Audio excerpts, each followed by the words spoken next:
This is Wednesday, the 27th workout. We're going to start with a single upright row. Grab your bell. Feet are going to be about hip width to shoulder width apart. I have a slight tilt with my upper body. I have a full open hip as I come up into that shrug and that side scarecrow position. Ideally, my wrist is at my clavicles, my elbows are high near my ear. Up, stop. I can come up fast explosively, but I ease down and control that negative for that upright row. So next one's going to be an incline chest press. So on the incline chest press, I'm going to use this box for my incline pinch. Drop my hips down.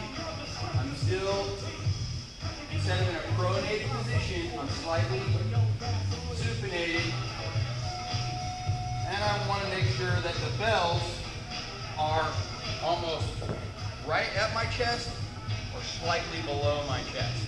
When I come up, I'm not completely straight, but I am at least trying to keep my elbows closer to my chest and not raising them towards my shoulders. So the next one's going to be a reverse lunge with a knee high. I step back, 90 in the front, 90 in the back, bring up that knee in a high dorsiflex position, drop it back down again with a high dorsiflex position each time. Okay, and that's that reverse lunge knee high. Next one's going to be knee rock backs. So on the knee rock backs, you're going to have your heels close to your hips. They're not going to be used as momentum. Knees are together. My goal is to use my pelvis to raise my knees upward and not so much back over my head. That's going to focus a little bit more on rectus abdominis and a little bit less on the actual momentum aspect of rolling towards my face or my head. Okay, and then the next one is going to be frontal raises, lateral raises. So the first one is going to be from your frontal raise here. And you notice I stop in front of my thighs. I'm not resting. My knuckles on my thighs. So I have a slight tilt. And I'm going at parallel position or slightly above parallel. Then I rotate my hands to lateral position. Even though peripherally I can see that front bell, I want to make sure that I can't really see my knuckles.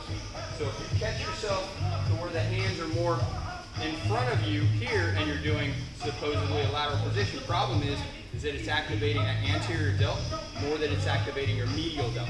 And your goal for that lateral is that medial delt, basically that deltoid in between your posterior and anterior delt, right? So, and that's a lateral movement. So your Metcon options are sprint work, or you can do an overhead high jump. Now an overhead high jump is just with your bells, and you can start in a catch phase position, or you can start them from the floor, but you're going to go from a low to a high. Okay, and dropping each time back into that squat and that high jump. But that is Wednesday the 27th. Thanks, guys.